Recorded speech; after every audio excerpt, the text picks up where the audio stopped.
सिद्धिसाहुडं रमो रमो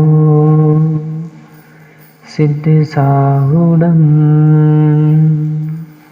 रमो रमो सिद्धिसाहुडं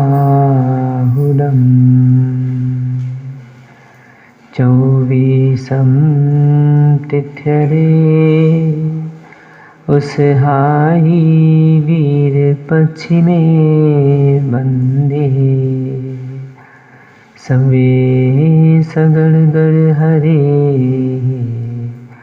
सिद्धेश नमन सामी नमिदुण वड्डमाणं परमपाणं जिनं तिशोधेन वोच्छामिरयणसारं सायारनयारधं मीनम्। अंतातीत सिद्ध परमेष्ठी भगवान की, वर्तमान शासन नायक वर्धमान स्वामी की, 1008 मूल नायक भगवान श्री पद्म प्रभु स्वामी की, परम पूजनीय 108 आचार्य भगवान कुंद कुंद स्वामी की, परम पूजनीय दीक्षा शिक्षा प्रदाता आचार्य भगवान गुरु श्री 108 विशुद्ध सागर जी महाराज की, सिद्धांत शास्त्र की,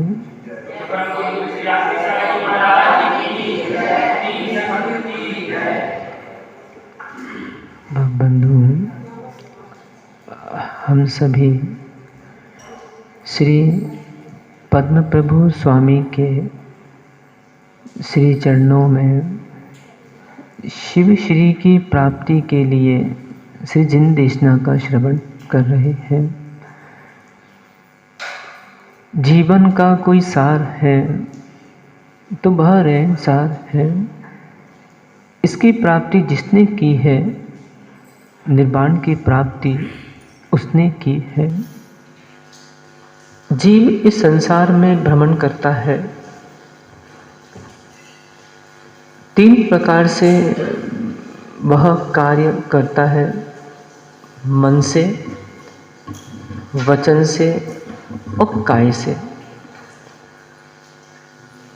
मन से अच्छा विचारता भी है, मन से बुरा भी विचारता है। वचन से अच्छा कहता भी है, वचन से बुरा भी कहता है। काय से अच्छे काम भी करता है और काय से बुरे काम भी करता है। इसको यदि हम आत्मिक भाषा में देखें, शुभ मन योग, शुभ वचन योग, शुभ काय योग। अशुभ मन योग, अशुभ वचन योग, अशुभ काय योग। गाथा नंबर 52 में आचार्य कुनकुन स्वामी यहाँ पे वही व्याख्यान करने जा रहे हैं कि क्या योगों को करने से क्या फल की प्राप्ति जीव को होगी। आज जब तक देखते हैं व्यवहार में भी, जब कोई व्यक्ति दुकान में जाता है सामान खरीदने के लिए तो वो मोल भाव करता है, इतने का दोगे तो इतने का लेंगे। या उसे यदि पता पड़ जाए कि ये सामग्री लेने से मुझे हानि है तो वो सामग्री को नहीं खरीदता। देखते भी हैं, आज मान लो कोई व्यक्ति टमाटर खरीदने गया है बाज़ार और कई टमाटर पिलपिले हैं, उनको छोड़ देता है। क्यों? क्योंकि वो टमाटर यदि मैं लूँगा मुझे हानि हो सकती है। और कहीं पुरुष बाज़ार गया टमाटर खरीदने और कहीं उसने सड़े टमाटर ले आए तो उसको भी हानि हो सकती है। मान लो कोई व्यक्ति सब्जी खरीदने गया, उसे बहुत तीव्र भूख लगी है और सब्जी वाले के पास सब्जी नहीं बची, पूरी ख़त्म हो गई। उसके पास विकास भाई कुछ जहर की गोलियां हैं, तो खरीद लोगे? भूख लगी है ना, खरीदना है। कोई अज्ञानी ही होगा जो जहर की गोली खरीदेगा। मान लो कहीं घर में कोई नहीं है और भूख लगी है और ईशु भाई घर में वो रखी फिलालिन की गोलियाँ सफ़ेद वाली, और खाना कुछ भी नहीं, सब खत्म हो गया, तो खा लोगे? क्यों? भूख लगी है ना। भूख लगने पर भी कोई भी व्यक्ति जहर नहीं खाता, क्योंकि उसको मालूम है कि मुझे भूख लग रही है, जहर खा लूँगा तो मर जाऊँगा। एक दृष्टांत और बताता, मान लो कहीं गर्मी का मौसम है और अच्छी लस्सी पीने गए, और मान लो उस लस्सी में मक्खी पड़ी है, तो पुत्तूलाल जी क्या करोगे? क्यों? धीरे से निकाल के पी लेना, अलग कर देना, मक्खी किसने देखी, चम्मच घोलने के बहाने ले लेना। जिसकी चटोरी जीभ होगी, जिसको ऐसा लगेगा कि अरे 50 रुपए की लस्सी मिली है, 100 रुपए की लस्सी मिली है, वो धीरे से क्या करेगा, वो मक्खी फेंक कर लस्सी पी लेगा। देखते ना घरों में जैसे रहता है बहुत से, जैसे घी, इतना महंगा घी आया और घी में कहीं मक्खी वक्खी गिर जाए तो घर की बहुत सी महिला क्या करती, धीरे से चौके में घी को मक्खी उठाई और रोटी में चिपड़ के दे दो, किसको मालूम। परंतु जो सात्विक पुरुष होगा वो कहेगा कि भैया हो सकता है कि यदि ये मक्खी या कोई भी जीव आदि मिला मैं ये पदार्थ सेवन कर लूँ तो मुझे मृत्यु हो सकती है। आचार्य कुनकुन स्वामी वो यहाँ पे समझा रहे हैं कि अशुभ योग अशुभ भाव रखने से क्या मिलेगा, शुभ भाव रखने से क्या मिलेगा। आज पद्म प्रभु स्वामी से प्रार्थना करके उठना कि हे भगवान मेरे शुभ अशुभ भावों का नाश हो जाए, क्योंकि वास्तव में देखा जाए तो ये आत्मा के वैभाविक भाव हैं, स्वभाव नहीं है। शुभ भाव भी वैभाविक है, अशुभ भाव भी वैभाविक है। अब प्रश्न उठता है कि फिर महाराज हम भगवान की पूजा करते हैं शुभ भावों के लिए, मुनिराजों को दान देते हैं, बैयावत्ती करते हैं शुभ भावों के लिए, तो जब शुभ भाव भी संसार में भ्रमण कराने का हेतु है तो शुभ भाव क्यों करना। तो इसका खुलासा कुनकुन स्वामी ने अपने स्वयं ग्रंथ पंचास्तिकाय जी में उन्होंने कहा है, अरहंत सिद्ध चेदिये पव्यन गण्णाण भक्ति संपूर्णो बंधो पुण्यम बहुसो नाहुसो कम्मखयम कुणदी।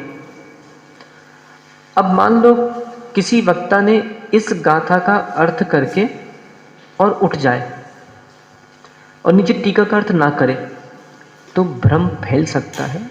यहाँ आचार्य महाराज क्या कह रहे हैं, अरहंत सिद्ध चेदिये, यानी अरहंत सिद्ध चैत जिनबिम, पव्यण अर्थात प्रवचन, शुद्ध भक्ति, गण संघ का भक्ति, इनकी भक्ति करने से बंधो पुण्यम बहुसो, बहुत से पुण्य का बंध होता है, नाहुसो कम्म खयम कुलदी, कर्मों का क्षय नहीं होता। अब मान लो किसी श्रावक ने ये बात सुन ली और कोई एकांत वक्ता जिसकी एक आंख फूट गई है उसने ये व्याख्या समाज में कर दी कि भैया देखो ज़्यादा भक्ति वक्ति मत करो, इससे तुम्हें पुण्य का बंध होगा, कर्म का क्षय नहीं होगा। तो देखें पहले समय में शिष्य समझदार हुआ करते थे, सूत्र चला करते थे, सूत्र छोटे से, एक सूत्र बता दिया व्यक्ति पूरी उसकी व्याख्या समझ जाता था। फिर धीरे धीरे लोग समझना बंद हो गया तो गाथाएं श्लोक आचार्य ने लिखना प्रारंभ कर दी और धीरे धीरे बुद्धियों का ह्रास होता चला गया, गाथाएं भी समझ में नहीं आने लगी संस्कृत में प्राकृत में। तो धीरे धीरे आचार्य अमृतचंद स्वामी, पद्म प्रभ मलधारी देव, आचार्य जयसेन स्वामी, ऐसे महान महान आचार्यों ने टीकाएं लिखी, मतलब गाथा को भी विस्तार कर दिया। फिर देखा तो टीकाएं भी लोगों को कम समझ में आने लगी। फिर वर्तमान जो युग चल रहा है, वर्तमान में प्रवचन युग चल रहा है, तो हिंदी अर्थात हिंदी में प्रवचन, लोग जैसे शास्त्र भी किसी को दो पढ़ने के लिए तो क्या बोलता है कि अरे महाराज जी हमसे संस्कृत नहीं बनती। देखो श्रेष्ठ तो ये है कि संस्कृत सीखो, प्राकृत भाषा सीखो, जैन धर्म की प्राचीन भाषा प्राकृत भाषा है, जैन और शैनी। परंतु फिर भी यदि नहीं कर पा रहे तो कम से कम हिंदी के ग्रंथ पढ़ो। आज आचार्य महाराज का यदि हम उपकार माने तो पूजनीय आचार्य महाराज ने आज अनेकानेक देशनाएं समाज को दी हैं। एक व्यक्ति को खड़ा कर दो और उनके बाजू में उनके ग्रंथ रखें तो ग्रंथ की कद अधिक होगा। मैं आपको जयपुर की एक बात घटना बताऊं। जयपुर में एक सज्जन बापू नगर में थे, पूरा संघ आचार्य महाराज के साथ जब मिलन हुआ था, युग प्रतिक्रमण का यति सम्मिलन हुआ था, तब की बात है 2012। एक व्यक्ति वहाँ पे, हम लोग सब बैठे थे, आचार्य श्री हम लोग सबको पढ़ा रहे थे, तो एक व्यक्ति आया, ऐसे हाथ बांध के सामने आया और उसने आचार्य महाराज के हाथ जोड़े नमस्कार किया। कहता है देखो महाराज, मैं किसी के पास जाता नहीं हूँ, साधु वाधु किसी के पास मैं नहीं जाता, आपके पास मैं इसलिए आया हूँ कि जितना मेरा वजन नहीं है उससे ज़्यादा आपके ग्रंथों का वजन है, इसलिए मैं देखने आया हूँ कि ऐसा महात्मा कौन है वर्तमान में। और वास्तव में मैं बताऊँ, आज वर्तमान में देखा जाए तो आचार्य श्री की जो प्रज्ञा है मुझे नहीं लगता किसी के पास होगी। क्योंकि जब हम स्वयं संघ में आए थे, ये बात 2000 लगभग 9-10 की बात है, 11 में चातुर्मास सागर में हुआ था, मोराजी मध्य प्रदेश में। उस समय सार के प्रवचन चलते थे दोपहर में, तो हम स्वयं देखते थे 2:30-3 बजे आचार्य महाराज जाते थे मंच पे, 5 बजे तक लगातार 2-2.5 घंटे प्रवचन चलते थे। कोई आसान है क्या? और वो भी समय सार जैसे ग्रंथों पे प्रवचन देना। चलो पुराण की कथा ले लो तो कथाएं तो घंटों घंटों चलती रहती है, पर बिल्कुल सिद्धांत टू सिद्धांत पूरे प्रवचन 2-2.5 घंटे के।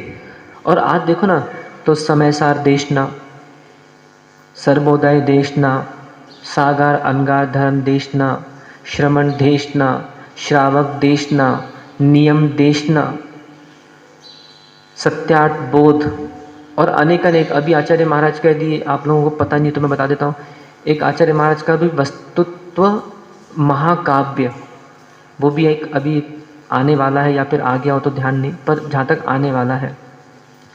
कविताएं देखें तो आचार्य श्री लगभग मुझे लगता है 5000 के ऊपर कविता लेखन लिख लिया। सोचो, देखिए पुण्यात्मा के पास सारी प्रज्ञाएं रहती है। कविता में आचार्य महाराज ने लिखा, बिहार देखो तो बिहार भी बिल्कुल ऐसे चलते जैसे 15 साल की उम्र हो। एक घटना मैं आपको बताऊं ग्वालियर की। ग्वालियर में कैंप लगा था, मतलब कैंप लगता है ना सेनाओं का, वहाँ पे स्थान है ग्वालियर में कहीं पे, कोई जगह पालमपुर, कौन सी जगह पता नहीं।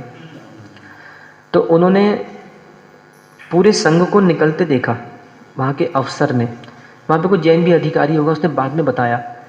तो वो जो अफसर था अजैन, उसने पता किया होगा कि भाई किसका संघ है, कौन से महाराज क्या है। तो वो जब अपने सैनिकों को पढ़ा रहा था, उनका शिविर ले रहा था या उनको सिखा रहा था, तो वो ये कह रहा था उस समय वहाँ पे कि देखो तुमको सबको ऐसे चलना चाहिए जैसे आचार्य विश्वसागर महाराज का संघ चला जा रहा था। तो ये प्रज्ञा, तो ये सब जो है, आज भी इतने सारे ग्रंथ दे दिए, तो चलो सूत्र समझ में नहीं आता कोई बात नहीं, गाथाएं श्लोक समझ में नहीं आ रही कोई बात नहीं, टीकाएं समझ में नहीं आ रही कोई बात नहीं, कम से कम हिंदी के ग्रंथ ही पढ़ लो। अपने स्वयं, चलो नगर गौरव यदि हम बात करें आचार्य वासुपूज्य सागर महाराज की, बहुत प्राचीन आचार्य हैं आचार्य वासुपूज्य सागर महाराज। गोमटेश में करीब 35-36 आचार्य थे, सबसे पहले बैठते थे वो, सबसे आगे उन्हीं का नंबर था। आचार्य वासुपूज्य सागर महाराज के ग्रंथों को भी हमने अध्ययन किया है। ये जो सामने मेरे रहनसार ग्रंथ रखा है, जिसका नाम है, देखें, पार्श्व प्ररत्न प्रश्नोत्तरी टीका, ये भी आचार्य वासुपूज्य सागर महाराज का ग्रंथ ही हमारे सामने विराजमान है। तो आचार्य वासुपूज्य सागर महाराज की भी प्रज्ञा बहुत तीव्र थी, बहुत तेज थी। नहीं तो 84 लाख मंत्र यहाँ मैवा में विराजमान है, अलवारियों में पूरे भरे हुए 84 लाख मंत्र, वो इतना आसान नहीं लिखना। दूसरा, यदि आचार्य वासुपूज्य सागर महाराज के ग्रंथों को देखें तो जैसे जो मुझे पता है, 6 ढाला पे ऊपर उन्होंने लिखा, पाश रत्न प्रश्नोत्तरी रहनसार के ऊपर इनकी प्रश्नोत्तर हैं पूरे आचार्य महाराज के। एक ग्रंथ है गुण रहस्य चिंतामणि, बड़ी शास्त्र है, ऊपर देखना सबको पता ही है वो। एक ग्रंथ है आंतरिक पीड़ा दर्शन। तो ये जितने भी ग्रंथ हैं, इन सारे ग्रंथों में लगभग मुझे लगता है कि जितनी भी सिद्धांतिक विषय हैं, तो आचार्य महाराज ने सबका निचोड़ लिख दिया, जिसको अपन बोलते हैं पीएचडी। एक डॉक्टर होता है ना, डॉक्टर क्या करता है, यहाँ से पढ़ेगा, वहाँ से पढ़ेगा, वहाँ से पढ़ेगा, वहाँ से पढ़ेगा, और पूरा पढ़ने के बाद वो अपना एक सार पूरा लिख देता है। तो आचार्य वासुदेव सागर महाराज के ग्रंथों को जब मैं स्वयं पढ़ता हूँ, तो पढ़ रहा हूँ मैं, तो कभी अभी बीच में हम जैसे जब निकले थे जालना से, तो 6 ढाला थी हमारे पास, तो रास्ते भर पूरी 6 ढाला का ही हम वाचन करते चले गए। एक घंटे लेके बैठते थे, उसको पता ही नहीं पड़ता था 1 घंटे कब प्रश्नोत्तरों में श्रावकों को समझाने में निकल जाते थे। अभी हमने कुछ दिन पहले ही स्वाध्याय किया है, गुण रहस्य चिंतामणि का पूरा किया। आंतरिक पीड़ा दर्शन महवा में चालू किया था जब जनवरी में आए थे, तो उसके बाद अभी इसी महवा में आके 3-4 महीने में वो ग्रंथ समाप्त किया है। तो कुल मिला के हमारे पूर्वजों ने, हमारे आचार्यों ने हमको बहुत कुछ दिया है। आज भी जो मुनिगण हैं, जैसे अब हमारे संघ में देखें तो आदित्य सागर जी महाराज, जिनको हम कह सकते हैं हमको प्राकृत सिखाने वाले, हमारे प्राकृत के गुरु हैं आदित्य सागर महाराज। उनसे प्राकृत सीखी थी हमने सागर में, और भी कहीं चालू करी थी भीलवाड़ा में, याद नहीं आ रहा। तो इन्होंने भी प्राकृत में काफ़ी लेखन कर दिया है। आराध्य सागर जी महाराज, जिनके बारे में मैंने कल बताया था, जो उपवास करते हैं, इन्होंने भी प्राकृत में लिखा है। अप्रमेय सागर महाराज भी, जिन्होंने ब्राह्मी लिपि में कुछ ग्रंथ रचे, और उन्होंने काफ़ी काव्य रचना भी करी गई है। हमारे साम्य सागर महाराज, जो कि 2015 के दीक्षित साधु हैं, भिंड के हैं, इन्होंने इतने अल्प समय में और इतनी छोटी आयु में इन्होंने संस्कृत का बहुत प्रकांड विद्वान बन गए हैं। ये अभी कुंडलपुर में जब कार्यक्रम हुआ था, तो कभी मोबाइलों में देखा होगा, तो उन्होंने संस्कृत में कुछ कुंडलपुर के बारे में कुछ भजन वगैरह जो भी उन्होंने लिखा होगा, बहुत अद्भुत कभी आया है, देखना मोबाइल पर। तो कुल के सार इतना है कि आज मुनिराज चाहें तो वो हाथ पे हाथ रखकर अपने कमरे में बैठे, उन्हें क्या ज़रूरत है भाई। कक्ष है, 9:30 बजे आहार करने जाएं, आहार करके आ गए, अपने कमरे में ताला बंद किया और अपना सामायिक, अपना ध्यान, अपना जो भी उनको करना हो वो वहाँ पे कर सकते हैं। परंतु इतना सब क्यों कर रहे हैं? आज इतने सारे देखते हैं अपन, बहुत सारा लेखन प्राकृत। आचार्य, उनकी बात भी मैं करूँ तो आचार्य सुनील सागर जी महाराज, जो कि वर्तमान में आचार्य सन्मति सागर जी महाराज के पट्ट पे स्थापित हैं, स्थित हैं, पट्टाचार्य कहलाते हैं। इन्होंने भी प्राकृत के प्रखंड विद्वान आज आचार्य हैं। बहुत सारे हम यदि पंडितों को देखें, पंडित विद्वान जो हैं, तो इन्होंने भी बहुत सारे ग्रंथ में लिखा है। सुपाशमती माता जी, जिन्होंने आर्य का गणनीय आर्य सुपाशमती माता जी ने कितनी सारे ग्रंथों की टीकाएँ लिखी। आर्य का ज्ञानमती माता जी, मतलब जो अद्भुत इन लोग के पास प्रज्ञा रही, ज्ञानमती जी, सुपाशमती जी, तो वो तो क्या मुनिराजों ने भी जो काम किए होंगे, जो इन्होंने टीकाएँ लिख के चली गई, ये आर्यिकाएँ चली गई, अभी तो हैं। सुपाशमती जी नहीं बची, आर्य का ज्ञानमती जी अभी भी हैं। तो सभी क्षेत्रों में अब बताओ, इतना बड़ा ज्ञानमती आर्य का माता जी ने हस्तिनापुर सजा दिया। मांगी तुंगी में चले जाओ आप, कितने फुट के आदिनाथ, 108 फुट के आदिनाथ। ऋषिपुरम में चले जाओ आप, कितने सारे अच्छे भगवान वहाँ पे दिए हैं। आज हमारे देखें तो आचार्य देवनंदी जी महाराज, और जिनके ज्योतिष में अच्छी पकड़ है, जिन्होंने बड़े बड़े ग्रंथ की टीका करी है, कुंथु सागर जी महाराज आचार्य। तो ये सब प्रकांड विद्वान आज भी हैं। पूर्व में आचार्य कुंदकुंद स्वामी, जिन्होंने अध्यात्म में, व्यवहार में भी अपना ज्ञान दिया।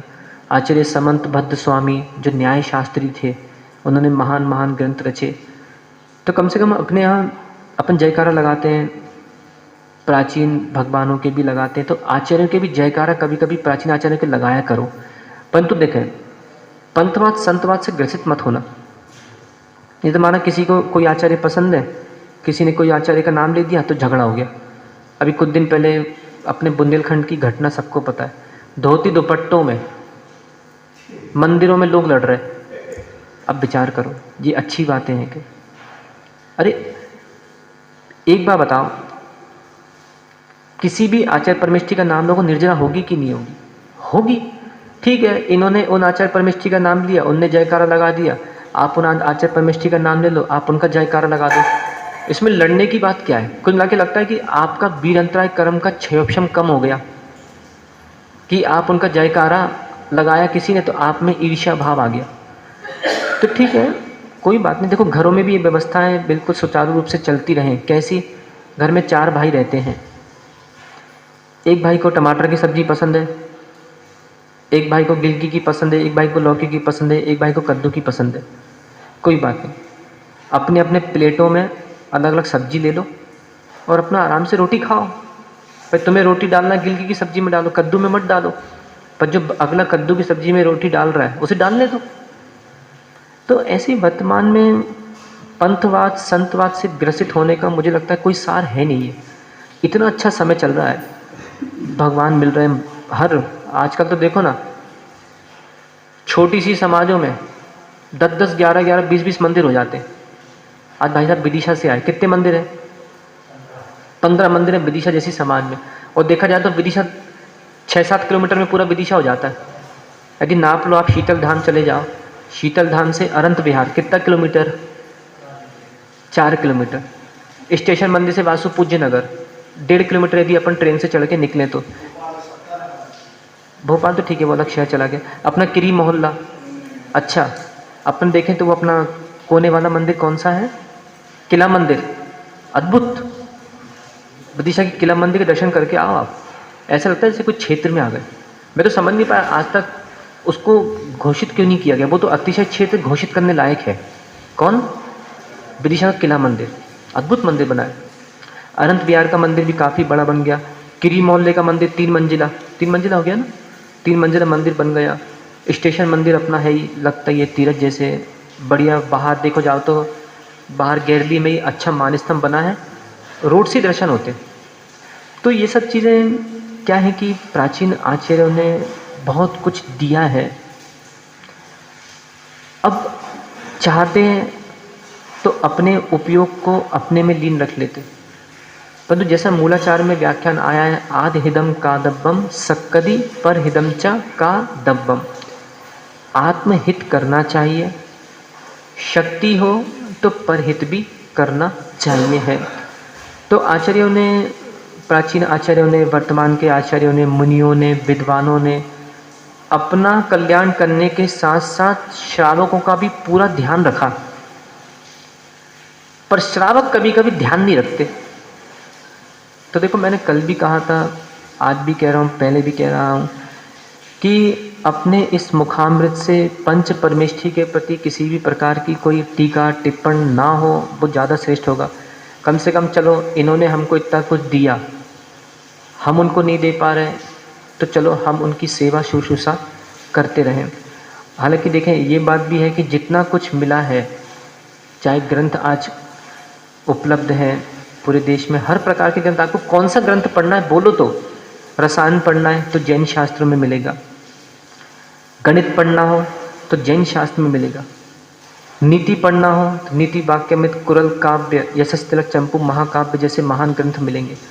पुराण पढ़ना हो, राम जी का पढ़ना हो, सीता जी का पढ़ना हो, पांडव पुराण पढ़ना हो, सब मिलेगा। देखिए, जैनों की रामायण पद्म पुराण, जैनों की महाभारत हरिवंश पुराण। तो क्या पढ़ना है बताओ ना।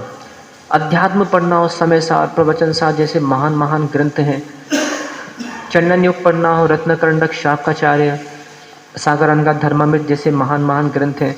न्याय पढ़ना हो, परीक्षा मुख सूत्र का अपना इसका जो टीका किया गया है, अष्ट सहस्री श्लोक, वार्तिक आदि द्रव्ययोग के महान ग्रंथ हैं। तत्वार सूत जी की टीका पढ़ना हो, खंडन युग में प्रवेश करना हो, गोमठ साजी, जीव कांड, कर्म कांड, लब्धि सार, छपना सार, और आगे जाना हो तो षटखंडागम। कुल के इतने सारे ग्रंथ हैं। तो मैं उन श्रावकों से कह रहा हूँ कि जिनकी जितनी उम्र हो गई, तो कम से कम अपनी उम्र के अनुसार उतने ग्रंथ तो पढ़ लो। सुशील कितने साल के हो गए? 40। तो कम से कम 40 ग्रंथ तो पूरे हो जाना चाहिए थे अभी तक। अभी भी कुछ नहीं बिगड़ा, सुनो, अभी कुछ नहीं बिगड़ा। आवश्यक नहीं है कि 500 पृष्ठ का ग्रंथ पढ़ो, कोई बात नहीं, 100 पृष्ठ के भी ग्रंथ हैं, 100 पृष्ठ से चालू करो। चलो, कौन ऐसा नियम ले रहा है कि जितनी मेरी उम्र हो गई उतने ग्रंथ मैं पढ़ लूंगा?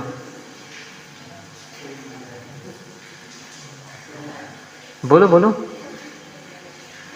वीरेंद्र भाई, वीरेंद्र ना, रविंद्र, देवेंद्र में, हाँ ले रहे क्या नियम? नहीं ले सकते। स्वप्निल कितनी उम्र है? 12 साल, 20 साल की उम्र होगी, चेहरा बता रहा है 12 साल का, बाप बनने की उम्र आ रही है, 20 साल की उम्र हो गई। तो चलो, अभी एक एक ग्रंथ भी यदि 3-3 महीने में पूरा कर लिया, 1 साल में कितने हो जाएंगे? 3 महीने में 1 किया, 1 साल में 4, तो धीरे धीरे बढ़ोगे तो कम से कम 5 साल में 20 ग्रंथ हो जाएंगे। चलो, उम्र भी बढ़ेगी तुम्हारी तो धीरे धीरे पूरे ग्रंथ हो जाएंगे। तो श्रावकों को अपने आप को खाली नहीं रखना चाहिए है,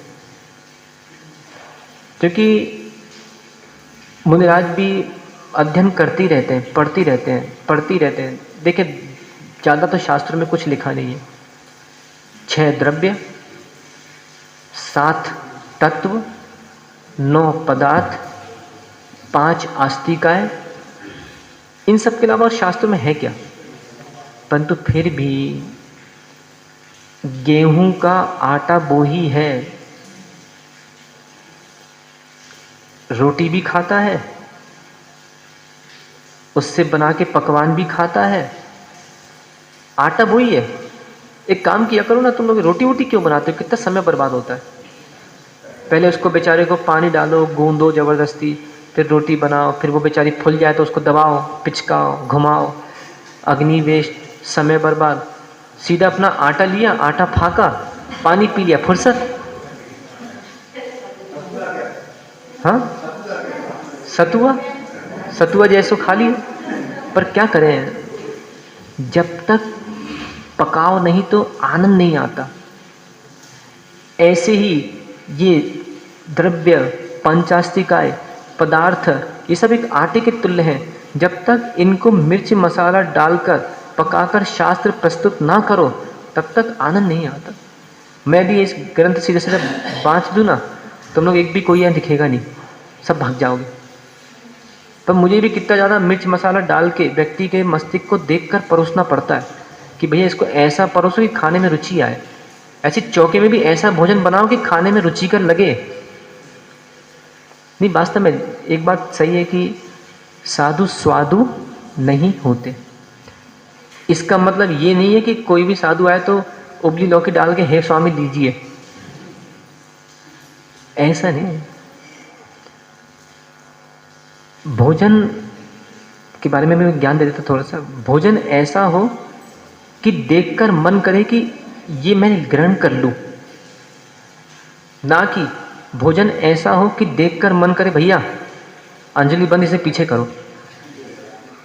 तो ये स्वयं का है। और एक बात तो बताता हूं पुनः श्रावकों को, कभी भी चौका लगाओ, चौका लगाने के बाद सभी श्रावक जो मुझे सुन रहे हैं, जो भोजन मुनिराज को दिया है, चाहे सब्जी दी हो, चाहे दाल दी हो, चाहे बादाम दी हो, चाहे घी दिया हो, चाहे दूध दिया हो, चाहे मीठा दिया हो, चाहे पापड़ दिया हो, चाहे नमकीन दिया हो, मुनिराज को आहार कराने के बाद एक एक बार अपने मुख में सब सामग्री अवश्य डाल के देख जरूर लेना। खासकर माता वर्ग से कह रहा हूँ मैं। तो इससे क्या समझ में आ जाएगा कि हमने आज क्या दिया है, हमें कैसा लग रहा है, तो महाराज को कैसा लग रहा होगा। अब देखो, मुनिराज तो ऐसा है, अपने अनुसार वो कमरे में बैठकर मिर्च मसाला डालकर तो भोजन बना नहीं सकते। इनकी तो ऐसा पराधीन मुनिवर की चर्या, पर के आधीन चर्या मुनिराजों की होती है। पर के आधीन चर्या होती है तो श्रावकों का एक कर्तव्य कि वो स्वयं चखें। चखने के बाद ये समझ में आता है कि आज क्या रहा। अच्छा, यदि मान लो कोई भोजन हमको रुचिकर नहीं लग रहा है, होता है, कोई आवश्यक नहीं कि प्रतिदिन भोजन रुचिकर लगता हो या हर किसी महिला का या पुरुष का हाथ श्रेष्ठ हो, उसके यहाँ का भोजन अच्छा लगे। कभी लगता है, कभी ऐसा लगता है कि रोटी कभी ऐसी लगती है जैसे कुत्ते के कान की तरह है, हिल रही है, समझ में नहीं आता। कभी दाल ऐसी लगती है कि अंजलि में हाथ में आई और पता नहीं कहाँ गई, पता ही नहीं पड़ा कि क्या डाल दिया, गायब भी हो गई। अच्छा कभी कभी रहता है किसी ने दाल डाली तो दाल तो उसने डाल दी पर पता ही नहीं दाल पूरी बह गई, तो दूसरा बोलता है अरे दाल तो डाल दो, तो पता कि दाल उसने दी नहीं। तो ऐसा बहुत सी चीज़ रहता है। कभी कभी ऐसे भी रहते हैं श्रावकों के चौके में कि माना कि मुनिराज लेना भी चाह रहे हैं पर अड़ोस पड़ोस के लोग लेने नहीं दे रहे। कभी कभी ऐसे रहता है मुनिराज को मिर्ची नहीं लग रही पर पड़ोसी को मिर्ची लगती है। अब माना किसी ने मिर्च दे दी इतनी सी, अब उसका पड़ोसी कहता है अरे बहुत तेज है, कम दो। तो एक बात मुझे समझ में नहीं आई कि जो कह रहा है तेज है उसे कैसे मालूम, वो तो बाहर से आया है, उसने चखी भी नहीं और पता चला कटोरी भर मिर्च भी खा ली तो ऐसा जैसे टमाटर की चटनी खा ली, मिर्च तो थी नहीं उसमें। तो इस प्रकार की घोषणाएं कुछ श्रावक कभी कभी ये भी रहता है। देखते ना हम तो चौकों में किसी ने आहार दिया और आहार देने के बाद पूछा किसी ने कि भैया दाल में नमक है ना, हाँ हाँ पूरा डला है, हमने पूरे आहार कर लिया, हमको मालूम है कि दाल आज पूरी फीकी है। तो दूसरा, कभी चौकों में किसी के ऊपर विश्वास मत करना, अपने घर की पत्नी के ऊपर भी चौके में विश्वास मत करना। माना पुत्तूलाल जी चौका लगाया है और कहीं धीरे से तुमने पूछा कि क्यों, शिमला मिर्च में नमक है कि नहीं, और कहीं पत्नी बोल दे हाँ है, विश्वास मत करना। स्वयं अपने हाथ से जाओ, नमक लाओ महाराज जी, और महाराज ले लें तो समझना कितनी झूठी थी, कितना झूठ बोलती है। तो चौके में देखो, सबसे पहला नियम चौके का यह है किसी के ऊपर विश्वास मत करो, और दूसरा नियम चौके का यह है किसी को ऑर्डर मत दो। जैसे माना आपको ऐसा लग रहा है सुभाष के आहार हुआ और सुभाष को ऐसा लग रहा है कि कुछ नमक आज कम होगा, तो ऑर्डर मत मारो कि अरे नमक ले आओ, अरे जे ले आओ वो ले आओ। स्वयं जाओ, स्वयं नमक लाओ और दो। अच्छा, श्रावक पीते मटके का पानी और श्रावकों को चाहिए फ्रिज का पानी, ठंडा पानी, और कहीं थोड़ा सा उष्ण जल चौके में हो जाए और जग में किसी ने छू लिया, अरे अरे बहुत गर्म है, बहुत ठंडा मिला। वैसे ही मेरे भाई वो ठंडा था, तुमने और ठंडा मिला दिया, अब गए महाराज काम से, अब क्या करें। मौसम के अनुसार आहार देने का इसको बोलते हैं विज्ञान गुण। अभी युवाओं की कक्षा में दान का पाठ पढ़ाया है हमने। श्रावकों का गुण होता है, उसका नाम है विज्ञान गुण। कैसा आहार देना है। अभी देखें बरसात का समय चल रहा है और माँ श्रवणों के लिए ही नहीं, श्रावकों के लिए भी अभी पानी को पूरा उबालना पड़ेगा आपको। पानी तेज़ गर्म रखोगे तो ये जितनी भी उसमें जो बीमारियां आती जाती वो सब पूरी बाहर हो जाएंगी उबालने का। डॉक्टर्स भी आज के समय में बोलते हैं कि बरसात में उबला पानी ग्रहण करो, इससे बीमारियां नहीं होंगी, कीटाणु आदि सब निकल जाते हैं। तो ये तो खैर बीच की बात थी, इसलिए मैं क्या बोल रहा हूँ, चौके में आहार कराने का स्वयं आहार करो। कभी कभी क्या रहता है, नमकीन, एक व्यक्ति ने नमकीन हाथ में ले लिया, महाराज जी नमकीन। अरे नमकीन की परिभाषा पता है क्या? जिसमें नमक हो इन, उसका नाम कहलाता है नमकीन। अब तुमने पकड़ लिया, अब वो इतने फीके सेव और बल्कि डाल रहे तो और स्वाद बिगड़ रहा है।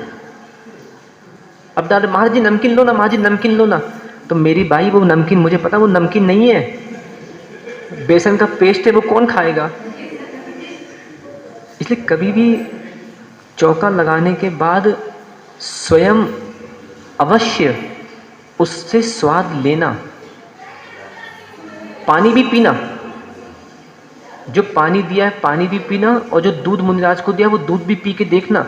कभी कभी गैया ज़्यादा घास खा लेती है, चारा खा लेती है, तो वो दूध में भी स्मेल आती है, बदबू आती है।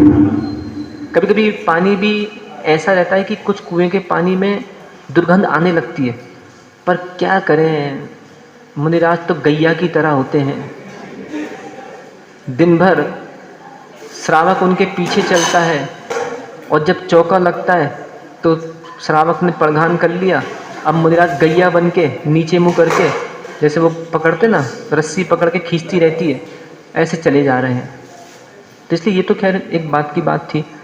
तो आज इतने सारे, ये बीच में इसलिए मैंने बोला था कि इतने सारे ग्रंथ, इतने सारे जो मुनिराजों ने किया है, बिना श्रावक के योगदान के ये सब नहीं हो सकता।